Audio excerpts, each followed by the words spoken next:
এবার ফাঁস হলো গোপন খবর। হাটে হাড়ি ভাঙায় জানা গেল আর্জেন্টিনাকে বিশ্বকাপের শিরোপা জেতাতে আগে থেকেই ছক কষে রেখেছে ফিফা, যার ফলে বিশ্বকাপের চলমান আসরে দুর্বল সব দলকে প্রতিপক্ষ হিসেবে পাচ্ছে লিওনেল মেসির দল। শুধু মেসিরাই নয়, ফিফার এই সুবিধা পাচ্ছে আরো 3টি দল। কারা তারা? ফিফার দেয়া বাড়তি সুবিধা নিয়ে যারা বিশ্বজয়ের স্বপ্ন দেখছে, সে কথাই জানবো রিপোর্টে। বিশ্বকাপে বড় দলগুলোকে টিকিয়ে রাখতে আয়োজক সংস্থা ফিফার ছলাকলা নতুন কিছু নয়।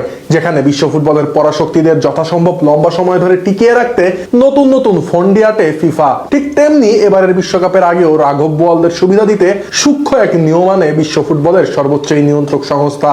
2025 সালের নভেম্বরে উন্মোচিত এই নতুন নিয়মে যেখানে নিশ্চিত করা হয়েছিল যে চলতি বিশ্বকাপের সেমিফাইনালের আগে শীর্ষ 4 বাছাই দেশ কোনোভাবেই একে অন্যের মুখোমুখি হবে না। আর সেই সূচি অনুযায়ী তখনকার ফিফা র্যাঙ্কিং এর 1 নম্বর দল স্পেন ও 2 নম্বরে থাকা আর্জেন্টিনাকে নিয়ম মেনে ড্রয়ের আলাদা 2 অর্ধে গ্রুপগুলোতে বন্টন করা হয়, যেখানে শীর্ষ 4-এর বাকি 2 দল ফ্রান্স এবং ইংল্যান্ডকেও একইভাবে ড্রয়ের বিপরীত 2 পাশে রাখা হয়, যার অর্থ দাঁড়ায় সেমিফাইনালের আগে ইংল্যান্ডের সামনে স্পেন বা আর্জেন্টিনার পড়ার কোনো সুযোগ ছিল না, যেখানে ফ্রান্সের সঙ্গে ইংলিশদের দেখা হওয়ার সম্ভাবনা ছিল কেবল ফাইনালে। অবশ্যই পুরো সমীকরণটি নির্ভর করেছিল গ্রুপ পর্বের ফলাফলের উপর, যেখানে শীর্ষ 4 দেশের প্রত্যেকে নিজ নিজ গ্রুপ চ্যাম্পিয়ন হলেই কেবল এই সমীকরণ মেলা সম্ভব ছিল।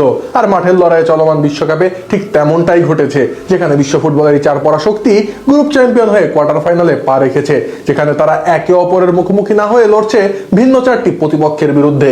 যেখানে কোয়ার্টার ফাইনালে স্পেনের প্রতিপক্ষ বেলজিয়াম আর আর্জেন্টিনার প্রতিপক্ষ সুইজারল্যান্ড। অন্যদিকে ভিন্ন ভিন্ন কোয়ার্টার ফাইনালের ম্যাচে ফ্রান্স ও ইংল্যান্ড মোকাবেলা করবে যথাক্রমে মরক্কো ও নরওয়েকে। অর্থাৎ নতুন এই নিয়মের কাঠামো অনুযায়ী ড্রয়ের সময় 2টি দলকে যখন এভাবে আলাদা চড়ায় ভাগ করা হয়, তখন ফাইনালের আগে তাদের মুখোমুখি হওয়ার কোনো সুযোগই থাকে না। আর এই একই পদ্ধতি উইম্বলডন টেনিস এবং চ্যাম্পিয়ন্স লিগের নতুন ফরম্যাটেও ব্যবহার করা হয়ে থাকে। এমনকি একই র্যাঙ্কিং পদ্ধতি গত গ্রীষ্মের ক্লাব বিশ্বকাপেও ব্যবহার করা হয়েছিল, যেখানে প্যারিস সেন্ট জার্মেই পিএসজি কে ফাইনালে হারিয়ে চ্যাম্পিয়ন হয়েছিল ইংলিশ ক্লাব চেলসি।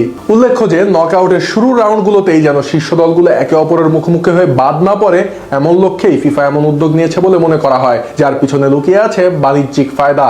এমনিতে কোয়ার্টার ফাইনালের ম্যাচগুলোতে পূর্বে উল্লেখিত শীর্ষ 4টি দলের প্রতিটি সেমিফাইনালে ওঠার লড়াইয়ে হট ফেভারিট হয়েই মাঠে নামছে। আর তারা যদি নিজ নিজ ম্যাচে জিতে যায়, তবে সেমিফাইনালে ফুটবল প্রেমীরা শক্তিশালী এই দলগুলোর মাঝে জম্পেশ 2টি লড়াই দেখার সুযোগ পাবে, যেখানে স্পেন ফ্রান্সের এবং আর্জেন্টিনা মুখোমুখি হবে ইংল্যান্ডের।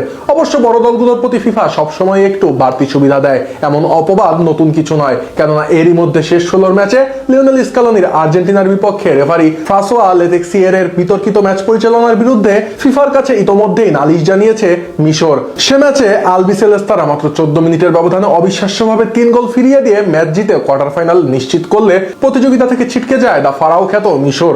আর ম্যাচের এই মিশরীয় দল দাবি করে বসে যে রেফারির বেশ কিছু গুরুত্বপূর্ণ সিদ্ধান্ত আর্জেন্টিনার পক্ষে যাওয়ায় তাদের এই হারের পেছনে লেতেক্সিয়েরের গুরুতর ভূমিকা রয়েছে।